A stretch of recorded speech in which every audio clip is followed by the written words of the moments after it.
শুভ সকাল আমার প্রিয় বন্ধুরা, আশা করছি তোমরা যে যেখানে আছো সকলে ভালো আছো এবং সুস্থ আছো।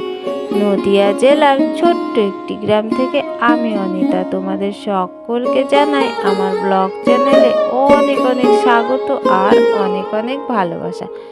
তাই বন্ধুরা, এখন বাজে ঘড়ির কাঁটায় ঠিক 7টা, আর আজকের ব্লগটা কিন্তু এখান থেকেই শুরু করছি।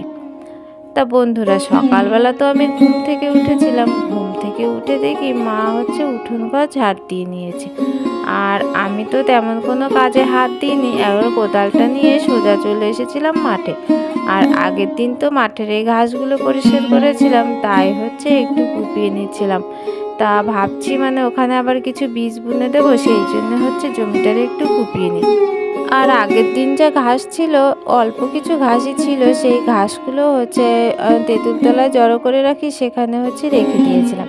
তারপরে দেখো বাড়ি চলে এসেছি। বাড়ি এসে থালা বাসন নিয়ে সোজা চলে এসেছি একদম কলপারে। তা হচ্ছে এখন কিন্তু অনেকটাই বেলা হয়ে গেছে, প্রায় 8টা বেজে গেছে। তা মা তো গুড্ডুকে দেখাশোনা করছিল, সেই জন্য মা আর এই কাজগুলো করতে পারেনি। তাই আমি এসে ঝটপট দেখো থালা বাসনগুলো মেজে নিলাম, আর এখন ধুয়ে নিচ্ছি। আর গুড্ডুকে এখন মুখ ধুয়ে দেবো, আর আমিও মুখ ধুয়ে চা করতে চলে যাব। তা চলো বন্ধুরা, এখন আমি থালা বাসনগুলো ধুয়ে নিই। তা থালা বাসনগুলো দেখো ধুয়ে আমি যেখানে রাখি সেখানে রেখে দিয়েছি। আর থালা বাসনগুলো ধোয়ার পরে দেখো চলে এসেছি একদম ঘরে। আর প্রত্যেক দিনের মতো হচ্ছে চাদর দুটো ভাঁজ করে নিচ্ছি। আর ঘরের মধ্যে ঢুকে না যদি বিছানাটা না গোছানো থাকে তাহলে কিন্তু একদমই ভালো লাগে না। আর বিছানাটা গোছানো থাকলে ঘরটা বেশ গোছানো গোছানো মনে হয়। তা যাই হোক বন্ধুরা, চাদর দুটো দেখো ভাঁজ করে রাখলাম। আর যখন ঘুম থেকে উঠেছিলাম তখন মশারির একটা কোণা খুলে দিয়েছিলাম, আর একটা কোণা ছিল সেটা খুলে দেখো হচ্ছে মশারিটা গুছিয়ে রেখে দিয়েছিলাম। আর এখন তো একদমই গরম পড়ে গেছে, সেই জন্য আর কম্বল লাগে না। আর কম্বলগুলো না তুলে দিয়েছি, তাই হচ্ছে কাঁথাটা নামিয়ে নিয়েছি। আর তোমাদের তো বলছিলাম যে আগের দিন কাঁথা রোয়ার করেছি, যে শাড়িগুলো আমি পরতাম সেইটা দিয়ে। তো যাই হোক দেখো আমি কাঁথাটা ভাঁজ করেছি আর বালিশগুলো রেখে দিয়েছি। আর এখন বিছানাটা আমি সুন্দর করে টান টান করে ঝাড় দিয়ে নিচ্ছি। আর গুড্ডি সোনা দেখো ঝাঁটাটা নেওয়ার জন্য কেমন ছটফট করছিল, তাই আমি দিচ্ছিলাম না বলে ও শুয়ে পড়েছিল। বিছানাটা সুন্দর করে গুছিয়ে দেখো চলে এসেছি আমার ছোট্ট রান্নাঘরে। আর গুড্ডুর জন্য খাবার বসিয়ে দিয়েছি, আর আমাদের জন্য দেখো চা করে নিয়েছি। গুড্ডুর জন্য খাবার বলতে আজকে একটু অনেক দিন পরে ওকে ম্যাগি করে দিলাম। তা গুড্ডুর খাবারটা হয়ে গেছে আর আমাদের চাটাও হয়ে গেছে। তা চা দেখো আমি এখন কাপে ঢেলে নিলাম, আর মাকে কিন্তু মগে দিয়ে দিয়েছি। আর বাটিতে দেখো মুড়ি নিয়ে নিয়েছি। এখন আমরা মা মেয়ে মিলে হচ্ছে মুড়ি আর চা খেয়ে নেব। তা বন্ধুরা, চা খাওয়ার পরে দেখো চায়ের কাপ বাটিগুলো ধুয়ে আমি আবার চলে এসেছিলাম মাঠে। সকালবেলা যখন জমিতে এসেছিলাম তখনই ঠিক করে নিয়েছিলাম যেটুকু জমি আছে আজকে পুরোটা কুপিয়ে নেব। তা সকালবেলা তো ওই লেবু গাছের ওদিকটা কুপিয়ে নিয়েছিলাম, আর এখন দেখো এদিকে চলে এসেছি। আর গুড্ডুকে না আমার সঙ্গে নিয়ে এসেছি। কি বলো তো, গুড্ডুকে সঙ্গে না নিয়ে আসলে না মা হচ্ছে কাজ করতে মাকে খুব জ্বালাতন করবে। তা মাকে বলেছে আজকে রান্নাটা করে নিতে, আর আমি এদিকে কাজগুলো করছি, কারণ এদিকে না বেলা হয়ে গেলে তখন রোদ এদিকে চলে আসবে। সেই জন্য এখন দেখো ছায়া পড়েছে, তাই ছায়া ছায়া আর কি গুপিয়ে নিচ্ছে। তা গুড্ডু কিন্তু ওর গাড়ি খেলনাগুলো সব এখানে নিয়ে এসেছিল। তা বাড়ির দিকে কিন্তু আবার দৌড়ে চলে গেল।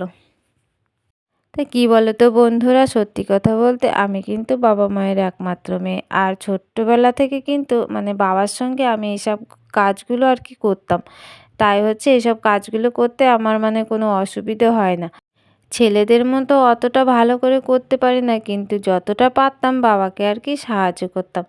তা যাই হোক দেখো বিয়ের পরে হচ্ছে অনেক দিনই আমাকে এই কাজ করতে হয়নি। তারপরে দেখো বাবা গত হয়ে যাওয়ার পরে মা একা একা থাকে, সেই জন্য আমাকে এসে এখানে থাকতে হয়। আর এই যে দেখছো জমিগুলো পড়ে রয়েছে, এইভাবে ফেলে রাখতে না খুবই কষ্ট হয়।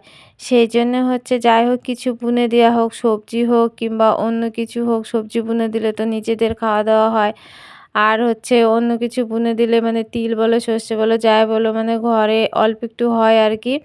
তা সেই জন্য হচ্ছে ওখানে তিলের বীজ ছিটাবো বলে হচ্ছে জমিটাকে একটু কুপিয়ে নিচ্ছে, অনেক দিন ফাঁকা পড়ে থাকবে। আর ফাঁকা পড়ে থাকলে তো একদম ঘাস ভর্তি হয়ে যাবে, সেই জন্য হচ্ছে কুপিয়ে আর কি তিল বুনে দেবো। তা সেই জন্যে মানে কি এত কষ্ট করা হচ্ছে। তা যাই হোক বন্ধুরা, ওদিকে জমি কুপিয়ে বাড়ি চলে এসেছি। বাড়িতে আসার সঙ্গে সঙ্গে দেখো মা ভাত বেড়ে দিয়েছে, এদিকে ভাত দিয়েছে আর আলু কুমড়ো আর তোমার লাউয়ের মানে খোসা দিয়ে চচ্চড়ি করেছে, এখানে চাটনি করেছে। আর সকালবেলা বাটা মাছ নিয়েছিলাম, দেখো লাউ দিয়ে কত সুন্দর তরকারি করেছে। আর লাউ দিয়ে মাছ দিয়ে কে কে মানে খেতে ভালোবাসো প্লিজ একটু কমেন্ট করে জানিও, আমার তো বেশ ভালো লাগে খেতে। তা যাই হোক বন্ধুরা, এখন আমরা কিন্তু খাওয়া দাওয়া করে নেব। দেখো গুড্ডু বসে গেছে আর গুড্ডুকে খাইয়ে দেবো, অনেকটা বেলা হয়ে গেছে। আর মাও বসেছে, আমরা এখন তিনজনে মিলে খেয়ে নেব। আর যদি সময় পায় তাহলে বিকেলবেলা মানে বাকি যেটুকু আছে সেইটুকু কাজ করব। তা হচ্ছে এখন তো মানে প্রচণ্ড রোদ উঠে গেছে, এখন তার ওখানে যাওয়াই যাবে না। তা ওখানেও হচ্ছে এখন প্রচুর রোদ এসে গেছে, তা বিকেলবেলা আবার যখন ছায়া পড়বে তখন হয়তো যাব। আর ভাবছি আজকে মানে কমপ্লিট করব, কিন্তু আজকে কমপ্লিট করতে পারবো কিনা জানি না। তা যাই হোক যতটা পারি আর কি করব। তা চলো বন্ধুরা, এখন খাওয়া দাওয়াটা কমপ্লিট করে নিই। আর দেখো খাওয়া দাওয়া কমপ্লিট করে আবার চলে এসেছি থালা বাসন ধোয়ার জন্য। আর আর আমাদের এদিকে গ্রামের খাওয়া দাওয়া তোমাদের তো আগেই বলেছি, মানে সকালবেলা একদম রান্না হয়ে গেলে সকাল সকালে খেয়ে নেবে। তারপরে সব দুপুরবেলা আবার চান ধান করে মানে কারো যদি খিদে পায় তাহলে খাবে, না খিদে পেলে মানে মুড়ি হোক যাই হোক টুকটাক কিছু খেয়ে মানে এইভাবেই আমাদের গ্রামে আর কি চলে। তা এখন দেখো আমরাও সকাল সকালে খাওয়া দাওয়া করে আমি যা থালা বাসন ছিল সব নিয়েছি, আর হাঁড়িতে ভাত ছিল সেগুলো বেড়ে একদম হাঁড়ি করা সমস্ত থালা বাসন নিয়ে চলে এসেছি। তা যাই হোক দেখো আমার থালা বাসনগুলো সব মাজা হয়ে গেছে, আর কড়াটা সামান্য একটু পুড়ে গেছিলো, তা বালি দিয়ে বেশ ভালো করে ঘষে তুলে দিয়েছি। আর ওই যে দেখলে খাওয়া দাওয়া করছিলাম, খাওয়া দাওয়া করার পরে আমি গুড্ডুকে চান করিয়ে একদম সকাল সকালে আজকে ঘুম পাড়িয়ে দিয়েছি। কারণ গুড্ডু আজকে সকালে অনেকটাই সকালে উঠেছে, সেই জন্য আজকে একটু সকাল সকালে ঘুম পাড়িয়ে দিয়েছি। আর ওকে যদি আমি এখন ঘুম না পাড়াই তাহলে ও আমার পাশে এসে দাঁড়িয়ে থাকবে, সেই জন্য আমি ভাবলাম ওকে ঘুম পাড়িয়ে দিয়ে তারপরে হচ্ছে আমি বাকি কাজগুলো করে নেব। তা যাই হোক দেখো আমার থালা বাসনগুলো সব ধোয়া হয়ে গেছে, আর কড়াটা মেজে নিলাম, মানে পেছনে কালি ছিল সেগুলোকে একদম মেজে ফেলে দিলাম।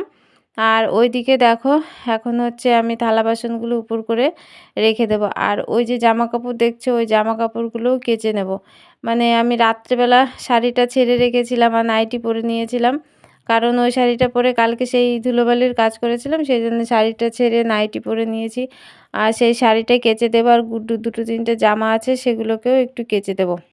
তা ওদিকে দেখো যেই জামা কাপড়গুলো আমি সার্ফ দেবো, সার্ফ মাখিয়ে আবার চলে এসেছি একটু কাজ করতে। কাজ বলতে উনুনের ধারে একটাও জ্বালানি নেই, তাই ওই যে দেখছো ওখানে যে উঠোন ঝাড় দিয়ে আম পাতাগুলো জড়ো করে রাখি সেই পাতাগুলো এখন উনুনের কাছে ভর্তি করে রাখবো। মানে পাতাগুলো একদম শুকিয়ে মচমচে হয়ে গেছে, তাই হচ্ছে উনুনের পাড়ে তখন জ্বালানিও নেই, তাই ভাবলাম চান করার আগে হচ্ছে ওর ঘরের মধ্যে দিয়ে দিই।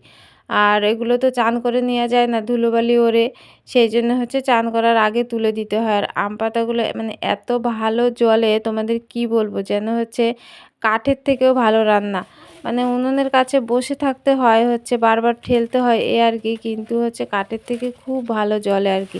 মানে সেই জন্য আর পাতাগুলো পোড়ায় নিয়ে হচ্ছে জাল দিয়েই নিচ্ছি।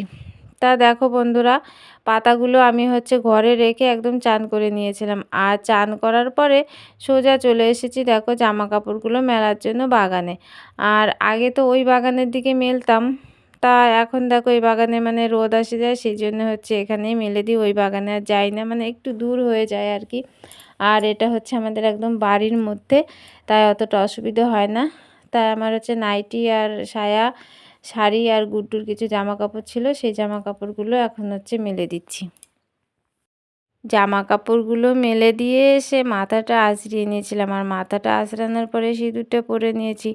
আর ঠাকুরের থালা বাসনগুলো ধুয়ে নিয়ে দেখো সোজা ঘরে চলে এসেছি। আর ফুলগুলো তো আগেই তুলে নিয়েছিলাম, আর এখন আমাদের গাছে না অনেক জবা ফুল ফোটে, অন্য কোনো তো ফুল নেই, সেই জন্য জবা ফুলগুলো তুলে নিয়ে আসি। তা যাই হোক বন্ধুরা দেখো থালাগুলো ওখানে নামিয়ে রেখেছি, আর সব ঠাকুরকে একটু জল দিয়ে মুছে দিচ্ছি, আর যেখানে থালাগুলো দিই সেগুলোও একটু করে মুছে দিলাম আর কি।